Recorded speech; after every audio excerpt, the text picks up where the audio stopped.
الحمد لله رب العالمين والصلاة والسلام على خاتم النبيين أما بعد فأعوذ بالله من الشيطان الرجيم بسم الله الرحمن الرحيم.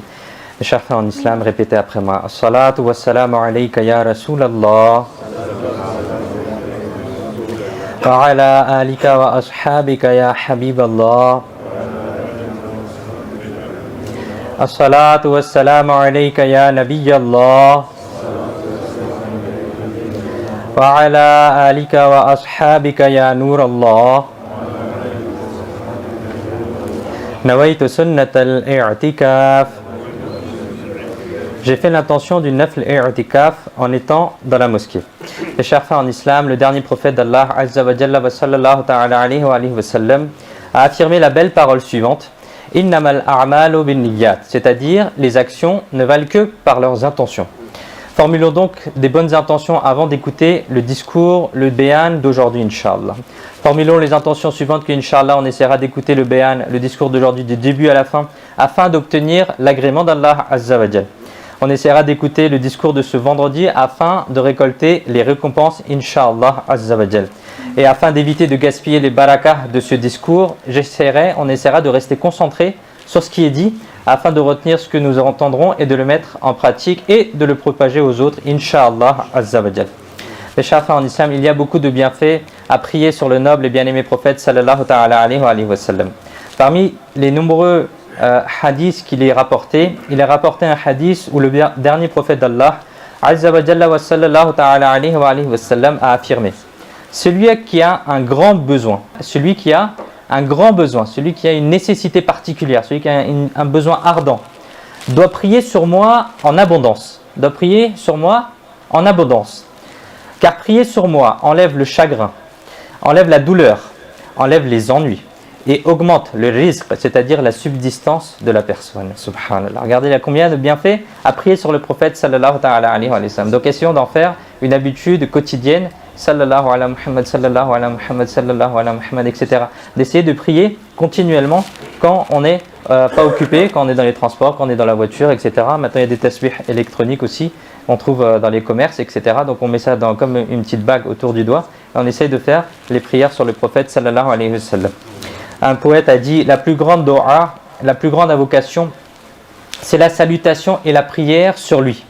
La plus grande dua, c'est la salutation et la prière sur lui, car elle éloigne chaque difficulté, la salutation et la prière sur lui.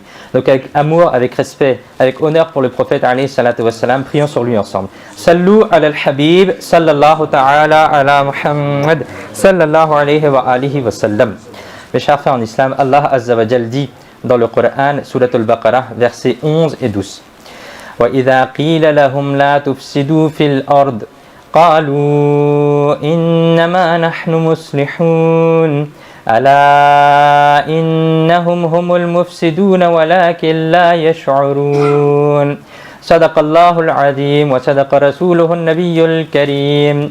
Les chers frères en islam, comme les semaines dernières, nous allons continuer de parler des actes des hypocrites et leur mauvais caractère.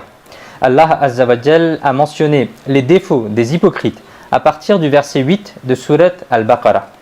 Et ce durant 13 versets que Allah Azza wa Jal a mentionné les hypocrites. Pourquoi est-ce que Allah Azza wa Jal a mentionné les hypocrites? Afin que les musulmans puissent les reconnaître et éviter leur mal et continuer ainsi d'éviter les mauvaises actions que les hypocrites font. Jusqu'à présent, nous avons pu écouter une brève explication des 3 versets sur les 13 versets qui parlent de ces hypocrites, de les munafiqin. Dans les 3 derniers versets, 4 principaux défauts des hypocrites ont été décrits. Le premier, c'est: les hypocrites sont en contradiction entre leur apparence et leur extérieur. C'est-à-dire qu'ils ont des choses différentes dans le cœur et ils montrent des choses différentes en face des gens. Malgré qu'ils aient récité la shahada avec leur langue, ils gardent le kufr, c'est-à-dire la mécréance dans leur cœur. Le deuxième défaut des hypocrites, c'est que ces misérables personnes essayent de tromper Allah Azza wa Jal et les croyants. Mais la vérité est qu'ils sont engagés dans leur propre tromperie.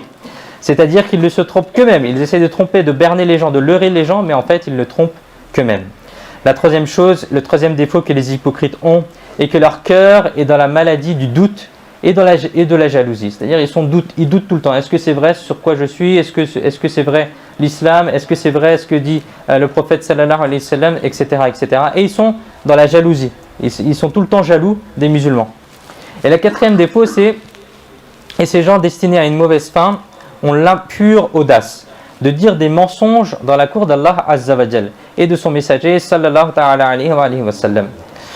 Dans la continuité, mes chers frères, de ces versets, dans la continuité de ce sujet, nous venons d'avoir le privilège d'écouter les versets 11 et 12 de Surat Al-Baqarah. Dans ces deux versets, un autre défaut des hypocrites a été mentionné. Quel est ce défaut, mes chers frères? Dans ces deux versets, un autre défaut a été mentionné. En résumé, mes chers frères, l'intellect et la compréhension des hypocrites sont devenus complètement inefficaces. Ça, c'est un autre défaut des hypocrites. Leur cerveau, il ne fonctionne plus comme il faut, à cause de leur hypocrisie. Ils n'arrivent plus à distinguer le vrai du faux. Autrement dit, dans les versets précédents, il a été dit que les hypocrites souffrent du fait de se tromper eux-mêmes. Et dans ces versets, dans les versets 11 et 12 de Surat Al-Baqarah, un exemple de se tromper soi-même a été donné. En effet, Allah Azza wa Jal a donné un signe de reconnaissance des hypocrites en disant « Wa idha qila lahum » et quand, qui leur dit. Autrement dit, lorsqu'un musulman sincère, un musulman qui a toute son intelligence, voit leurs mauvaises actions, voit les mauvaises actions des hypocrites et il leur dit « La tufsidu fil ard » c'est-à-dire ne semez pas la corruption sur terre. Mes chers frères en islam, lorsqu'une personne nous donne un conseil, et c'est un conseil qu'il faudrait qu'on écoute nous aussi, lorsqu'une personne elle nous donne un conseil, parfois on a du mal à l'accepter, soit parce que la personne elle est rude dans ses propos, soit parce que la personne elle n'exprime pas forcément de la bonne manière le conseil. Mais comment est-ce que nous on doit réagir? Si quelqu'un nous donne un conseil, nous devons écouter son conseil calmement.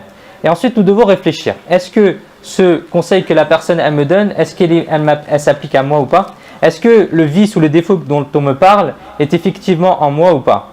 Si ce défaut, si ce vice est effectivement existant en moi, alors on doit travailler pour essayer d'éradiquer, pour essayer d'enlever ce défaut que l'on a en nous.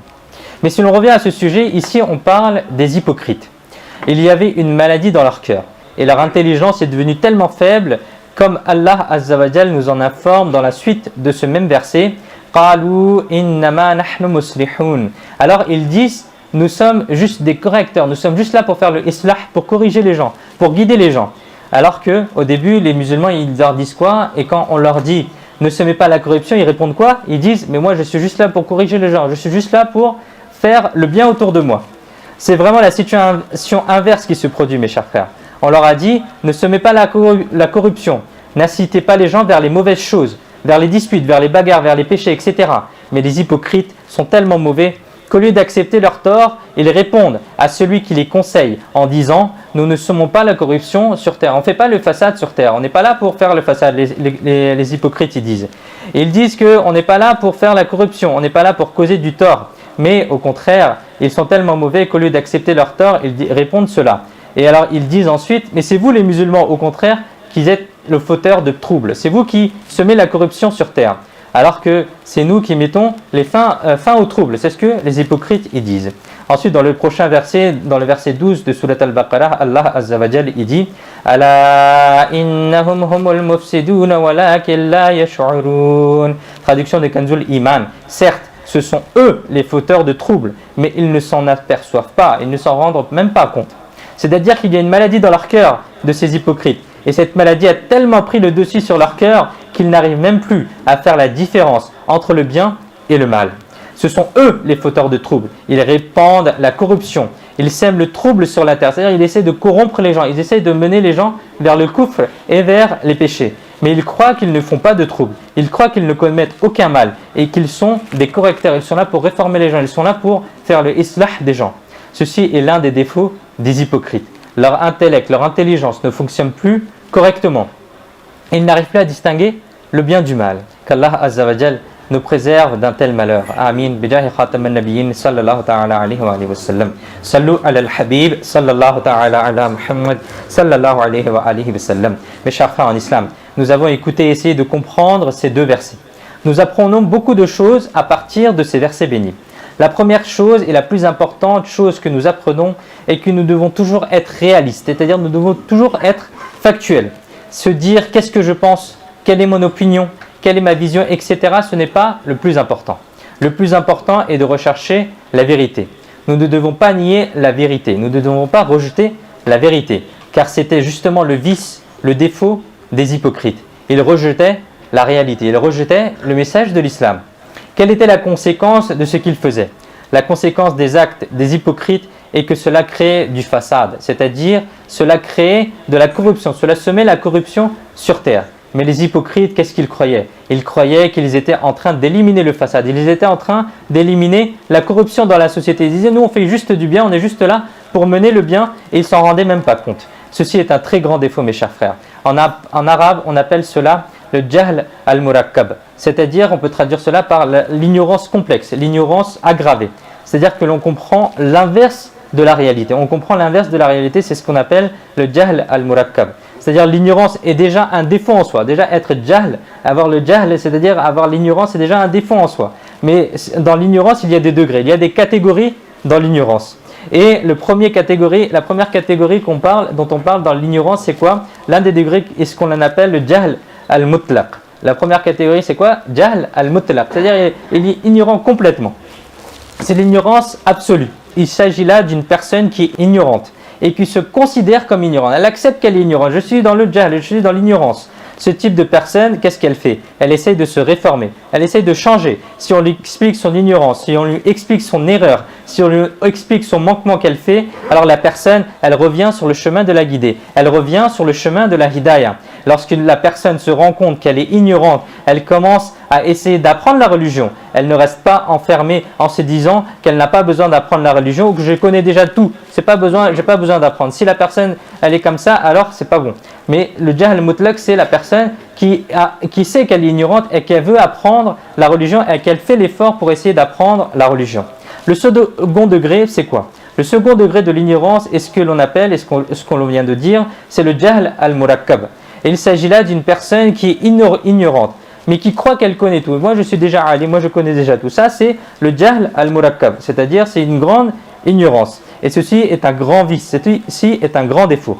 Et effectivement, lorsqu'une personne considère son ignorance comme un avantage, lorsqu'une personne considère son défaut comme une compétence, il est alors très difficile pour elle de revenir sur le chemin de la guidée, sur le chemin de la hidayah. Et c'est l'une des caractéristiques de certains kuffars qui considèrent leurs mauvaises actions comme des bonnes actions. Comme Allah Azza wa Jal nous en informe dans Surat At-Tawbah, verset 37, traduction de Kanzul Iman, leurs mauvaises actions semblent bonnes à leurs yeux. C'est-à-dire que comment est-ce que la personne, elle est dans l'ignorance, mais elle ne fait pas l'effort d'apprendre la religion. Elle ne fait pas l'effort de sortir de son ignorance, ça c'est quelque chose de grave. Par exemple, en ce moment, il y a beaucoup de gens qui vont faire la Umrah, ou certaines personnes qui vont faire le Hajj, et ils vont poser toutes les questions. Où est-ce que je vais manger? Où est-ce que je vais dormir? Dans combien d'étoiles c'est l'hôtel? Qu'est-ce qu'il y a à manger? Est-ce que c'est un buffet? Est-ce que c'est quoi? Et où est-ce qu'on va dormir? Est-ce que c'est loin du haram? Etc. Ils vont poser tout un tas de questions, mais les questions essentielles, c'est quoi? C'est comment est-ce que je dois faire la Umrah? Combien de tours je dois faire autour de la Kaaba? Comment est-ce que je dois prendre le ihram? Quel type de ihram je dois prendre? Quel type de chaussures je dois prendre? Etc. etc. Les questions essentielles, la personne ne rentre malheureusement pas dedans. Et ça, c'est un défaut que l'on a malheureusement chez nous, c'est de ne pas essayer d'apprendre la religion. On va tourner tout autour des sujets, mais on ne va pas essayer de rentrer dans le sujet. Et il faut essayer justement d'apprendre la religion comme elle se doit. Il faut essayer d'apprendre la religion comme on doit l'apprendre auprès des savants, en leur posant les questions, en essayant de comprendre ce que l'on ne connaît pas. Qui est le plus pardon, mes chers frères en islam? Qui est le plus pardon?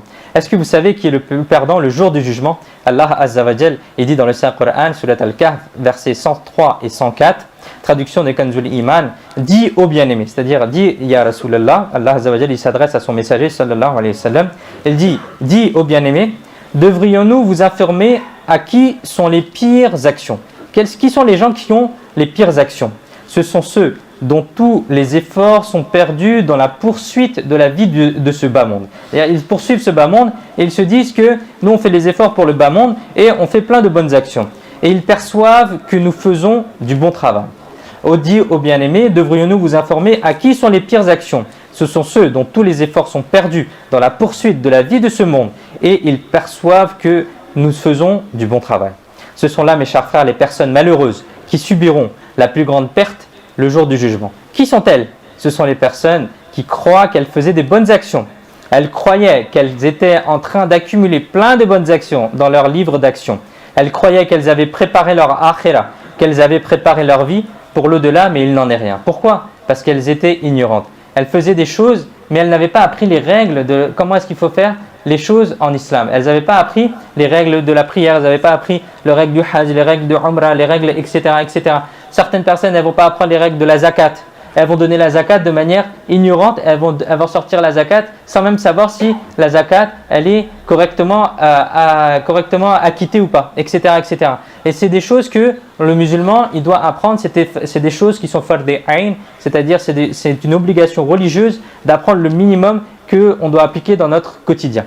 Ça, chaque personne, si une personne elle est commerçante, elle doit apprendre les règles du commerce. Si une personne elle devient pubère, elle doit apprendre les règles de la prière, etc., etc. Chaque personne, il incombe sur chaque personne un savoir religieux obligatoire sur lui qu'elle doit apprendre.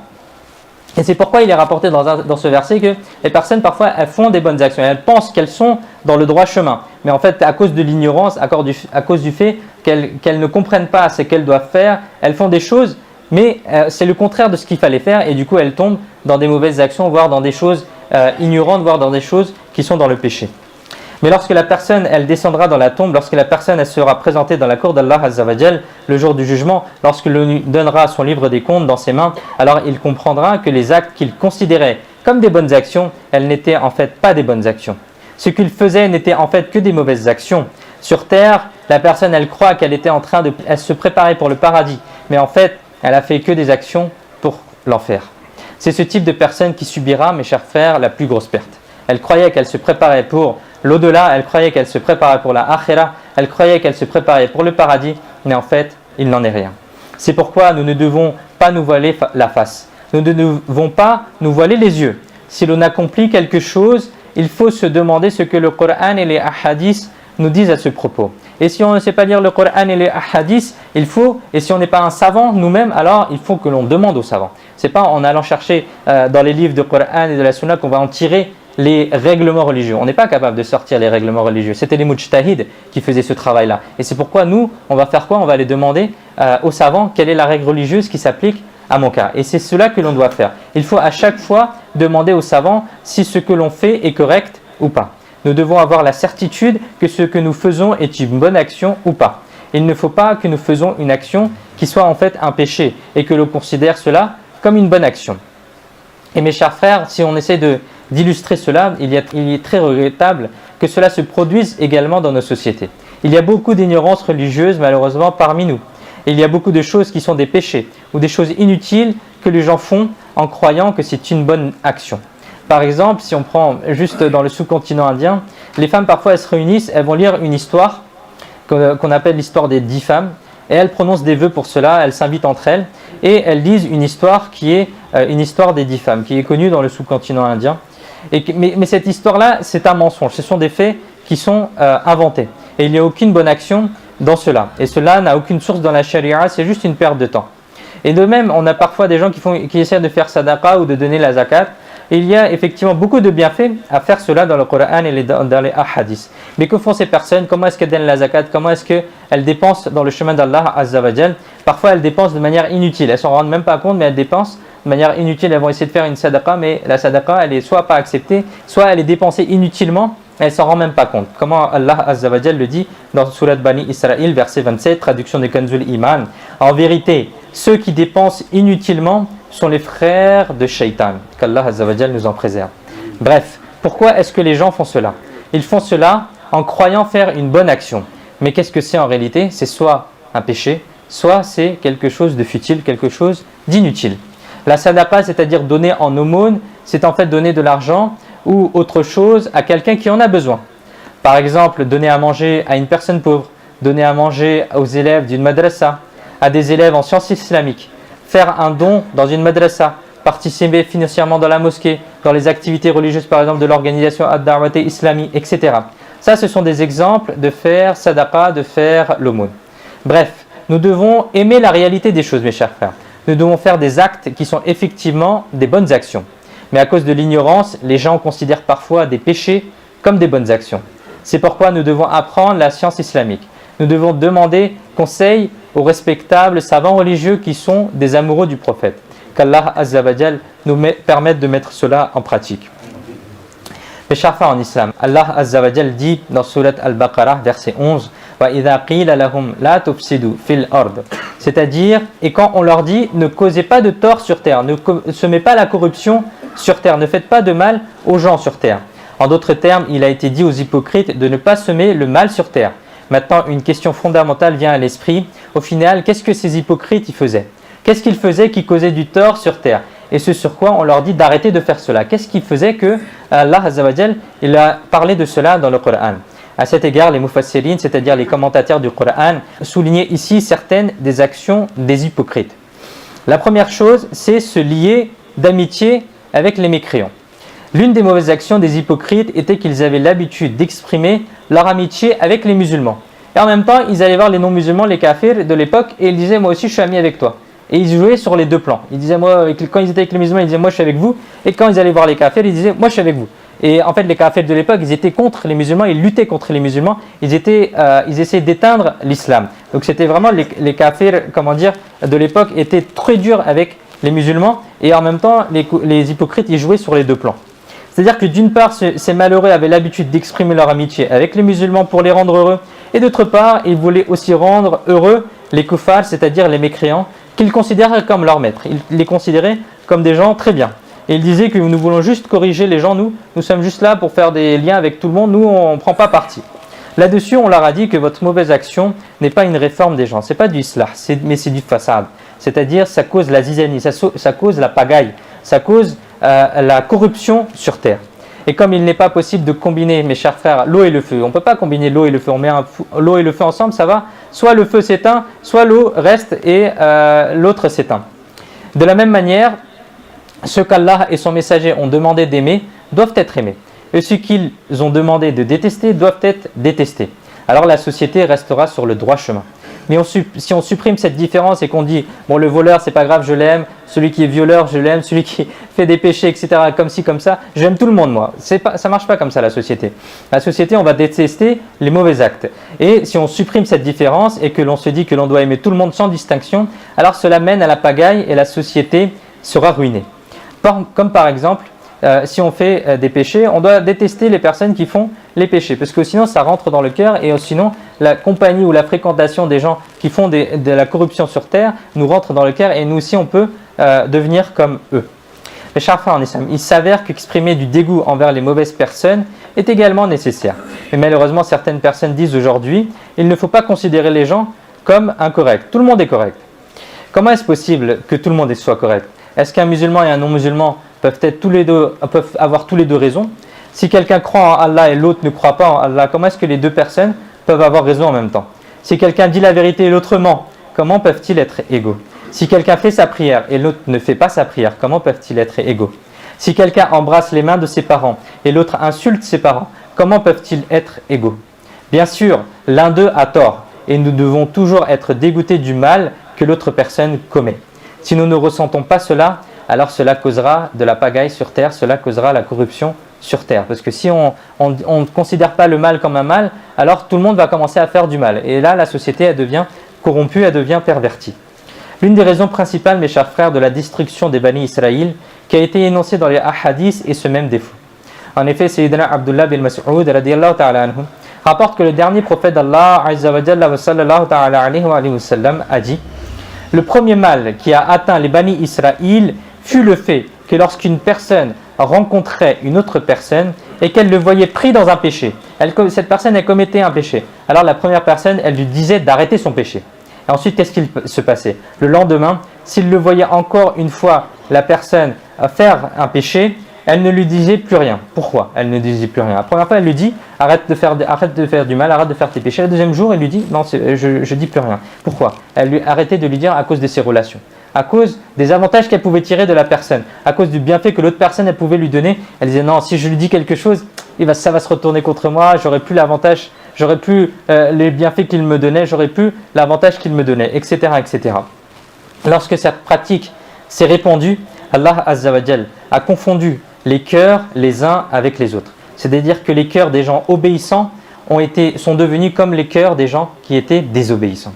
qu'Allah Azza wa Jal nous en préserve. Réfléchissons un peu mes chers frères, si nous ne considérons pas le mal comme le mal, si nous ne haïssons et ne détestons pas le mal, alors comment pouvons-nous inviter les autres à arrêter les péchés? Si on ne considère pas qu'il est dans le péché d'autres personnes, comment est-ce qu'on va l'inviter vers le bien? Si nous n'invitons pas les gens à arrêter les péchés, alors il en résultera que les péchés continueront de se répandre dans la société. Et le péché qui est commis dans la société commencera à être considéré comme une bonne action. C'est ainsi que les péchés se propagent dans la société et que la société devient corrompue et est détruite. Par exemple, si une personne ne fait pas la prière, mais l'autre personne, elle lui dit « Bon, c'est pas grave, toi, tu fais pas la prière, bon, moi aussi, c'est pas grave, etc. » Et chacun commence à parler de ses péchés. Déjà, dire ses péchés devant les autres, c'est un péché. C'est-à-dire, si on commet un péché, c'est un péché. Mais si on le répète aux autres, c'est un deuxième péché que l'on commet. Donc, il ne faut pas donner ces péchés aux autres gens. Et deuxième chose, ça incite les autres aussi à commettre le péché. Si on commence à raconter tous nos péchés, eh ben, les autres aussi ils vont dire, bon, si lui fait, moi aussi je peux faire, c'est pas grave, etc. Donc, c'est quelque chose de mauvais et quelque chose qu'il faut ne pas faire.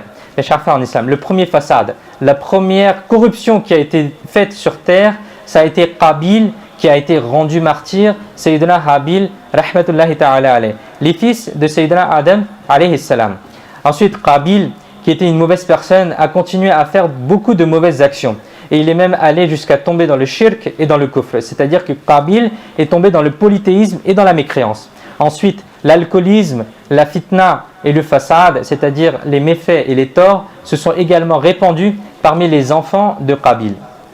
Lorsque Sayyidina Adam, alayhi salam, a vu le mauvais comportement de Qabil et ses enfants, et que ses enfants étaient tombés dans cela, alors vous avez conseillé à Sayyidina Shis, rahmatullahi ta'ala alayh, de couper complètement ses liens avec Qabil. C'est-à-dire, il y avait d'une part une société d'un côté qui était les croyants, et de l'autre côté, Qabil et sa descendance qui faisaient du mal et qui faisaient des péchés.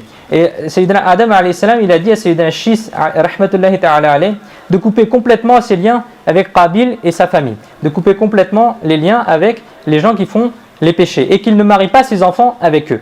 Sayyidina Shis, rahmatullahi ta'ala alayh, a suivi complètement ce conseil. Il a suivi complètement le conseil de son père, Sayyidina Adam alayhi salam. Puis pendant longtemps, ses enfants ont également continué à suivre cela. Et les croyants n'avaient absolument aucun lien avec Qabil, grâce à quoi la société était préservée. La société était très paisible. Il n'y avait pas de fitna, il n'y avait pas de façade, c'est-à-dire il n'y avait aucun méfait, aucun tort, etc. dans la société. Puis après un certain temps, les gens ont commencé à oublier le conseil de Sayyidina Adam alayhi salam. Et les croyants ont commencé à renouer les liens avec Qabil et ses enfants, et jusqu'à ce qu'ils commencent à se marier entre eux. C'est-à-dire que les descendants des croyants et des non-musulmans, ils ont commencé à se marier entre eux. Et finalement, le kufr et les autres péchés de Qabil et de ses enfants sont arrivés dans la société. Puis un temps est venu où les gens ont considéré le chemin du kufr et le chemin des péchés comme un bon chemin. Et la terre a été remplie par cela. Ensuite, qu'est-ce qu'il s'est passé? Ensuite, Allah Azza wa Jal a envoyé Sayyidina Nuh, c'est-à-dire Noé alayhi salam. Sayyidina Nuh alayhi salam a invité les gens vers le bien pendant 950 ans. Sayyidina Nuh alayhi salam a continué à appeler les gens vers le bien, a continué à appeler les gens vers leur religion d'origine, vers le chemin de la guidée d'origine. Mais le cœur des gens était enfermé dans le kufr. Leur cœur était devenu tellement mauvais qu'ils pensaient que le mauvais chemin était le bon. Et il arriva ce qui devait arriver. Allah Azza wa Jal a envoyé un châtiment sous la forme d'un déluge qui a détruit tous les mécréants. C'est ça le fasad, c'est-à-dire le fait de répandre la corruption, les mauvaises choses sur terre. D'où est-ce que cela a commencé? Cela a commencé par la haine et le dégoût que Sayyidina Adam alayhi salam avait conseillé de garder avec les descendants de Qabil. Lorsque cette haine et ce dégoût ont disparu des cœurs, alors la corruption des cœurs a commencé à se répandre. C'est pourquoi nous devons toujours détester les mauvaises actions et les péchés, mes chers frères. En effet, notre noble et bien-aimé prophète sallallahu ta'ala alayhi wa sallam a dit: si quelqu'un voit un mal, qu'il le change avec sa main. S'il ne peut pas le changer avec sa main, qu'il le change avec sa langue. Et s'il ne peut même pas le changer avec la langue, alors qu'il considère cela comme mauvais dans son cœur. Qu'il considère quoi? Cela comme mauvais dans son cœur. Et le prophète sallallahu ta'ala alayhi wa sallam a rajouté: ceci est le plus bas niveau de la foi. C'est-à-dire le plus bas niveau de la foi, c'est quoi? C'est de considérer dans son cœur le péché comme mauvais, le kufr comme mauvais, les mauvaises choses comme mauvais. Véritablement, ça c'est la religion qui nous l'incite. Regardez à quel point cette parole du prophète sallallahu ta'ala alayhi wa sallam est claire, mes chers frères. Quand un musulman voit un mal, que ce soit un mal dans la croyance, que ce soit un mal dans les actes, dans le caractère, dans la manière de parler, il est de la responsabilité de chacun d'essayer d'arrêter ce mal. Et si nous ne pouvons pas arrêter ce mal, alors le minimum des choses, c'est de considérer cela comme mauvais dans le cœur. Les chafas en islam, le deuxième acte des hypocrites, qui a été appelé fasad fil ard, c'est-à-dire la corruption sur terre, et que les hypocrites avaient l'habitude de manger de la médisance. Ils vivaient aux côtés des honorables compagnons, et ils répétaient les choses qu'ils entendaient au kuffar, c'est-à-dire ils répétaient d'un côté ce qui se passait, ils allaient le répéter du côté de kuffar. Pourquoi ? Pour créer des problèmes, pour créer de la zizanie, pour créer des troubles sur terre. Nous apprenons donc que la médisance cause du fasad, des problèmes, des troubles dans la société. Et c'est effectivement vrai. À cause de la médisance, mes chers frères, les frères d'une même famille arrêtent de se parler. À cause de la médisance, mes chers frères, la haine se répand entre les parents et les enfants. À cause de la médisance, mes chers frères, les amis se bagarrent entre eux. Et il y a encore plein d'autres problèmes causés à cause de la médisance. C'est-à-dire on parle derrière les gens, on parle derrière le dos des gens, même si c'est vrai, on répète le mal qu'ils font, et bien cela crée de la rancœur dans le cœur des gens. C'est-à-dire que si les gens connaissent les péchés de chacun, et ben ça crée de la rancœur dans le cœur de l'autre, et là plus personne ne commence à se parler. Qu'Allah Azza wa Jal nous préserve de ces mots. Les chafas en islam, il y avait un homme, il voulait avoir un serviteur pour l'aider dans son travail. De ce fait, il alla chercher un serviteur. Lorsqu'il conclut la transaction avec le serviteur, l'ancien maître de ce serviteur, il lui dit « Il n'y a pas de défaut dans ce serviteur, sauf un. Il n'a pas de défaut, il travaille bien, sauf il a un défaut. Quel est ce défaut ? Il a l'habitude de faire de la calomnie. C'est-à-dire qu'il a l'habitude, ce serviteur a l'habitude de faire des fausses accusations. Il raconte des histoires, il raconte des bobards sur tout le monde. Ça, c'était une des mauvaises choses qu'il avait. C'est-à-dire, et parfois, les gens, ils ont cette mauvaise habitude pour déshonorer les gens, pour créer des problèmes entre les gens. Ils vont raconter des fausses histoires, ils vont raconter des mensonges, ils vont raconter des mauvaises histoires sur les gens, malgré que ce n'est pas vrai. Cette personne-là, ce serviteur-là, il avait cette habitude-là. La personne, vu qu'elle n'avait pas beaucoup de connaissances religieuses, malheureusement, il a malgré tout fini la transaction, il a pris le serviteur avec lui et il l'a emmené chez lui. Et le nouveau serviteur, il a commencé à vivre avec son nouveau maître. Alors après quelques jours, ce serviteur, comme à son habitude, il a eu envie de faire de la calomnie. Il a envie de faire des fausses histoires, des problèmes. Il a dit vas-y, je vais créer des problèmes à la maison, on va voir ce qui se passe. Alors il alla voir la femme du maître. Il alla voir qui ? La femme du maître qui l'avait ramené. Et il lui dit « Chère madame, je suis désolé, mais votre mari ne vous aime plus. Il veut se remarier, il veut prendre une deuxième femme. » Alors là, sa femme, elle lui dit « Ah, je suis inquiète là, qu'est-ce qu'on fait ?» Alors la femme, le serviteur, elle lui dit « Non, mais vous inquiétez pas madame, j'ai la solution. La seule chose que vous devez faire, vous devez couper quelques cheveux de votre mari et vous me les ramenez. Après, je m'occupe du reste, vous inquiétez pas. » Alors le serviteur, il a dit cela et ensuite, il est allé voir le maître. Il est allé voir son propre maître et il lui a dit « J'ai vu votre femme avec un autre homme. J'ai vu votre femme avec un autre homme et il planifiait de vous assassiner. Il planifiait de vous tuer. Il cherchait à commettre votre meurtre. Après avoir écouté les paroles de ce calomniateur, il racontait des histoires pour créer des problèmes. Le maître, il s'est méfié. Mais à la nuit tombée, le maître est rentré chez lui. Lorsqu'il est venu le moment de dormir, il a fait semblant de s'endormir. Il a dit peut-être qu'on va me tuer aujourd'hui, je ne sais pas. On planifie de m'assassiner aujourd'hui, je ne vais pas réussir à dormir. Il a fermé les yeux, mais il n'a pas dormi. Sa femme a alors cru que son mari dormait. Elle a cru que son mari, elle dormait. Elle s'est dit c'est le bon moment, moi je vais prendre les cheveux. Elle prit une lame et elle s'avança pour couper quelques cheveux de la tête de son mari. Et le mari, il crut que sa femme allait le tuer. Alors il s'empara du rasoir et il tua sa femme de ses propres mains. Puis lorsque la famille de la femme ont appris cela, ils sont venus voir le mari. Et à leur tour, ils ont tué le mari. Et ensuite, lorsque les proches du mari sont arrivés, ils ont tué les autres gens. Et ensuite, comme ça, il y a eu une centaine de personnes qui ont été tuées à cause de qui ? À cause d'un calomniateur, à cause d'une personne qui a créé de mauvaises histoires. Tout ceci est dû à quoi ? Tout ceci est dû à une personne qui a fait de la calomnie, c'est-à-dire une personne qui raconte des fausses histoires sur les gens.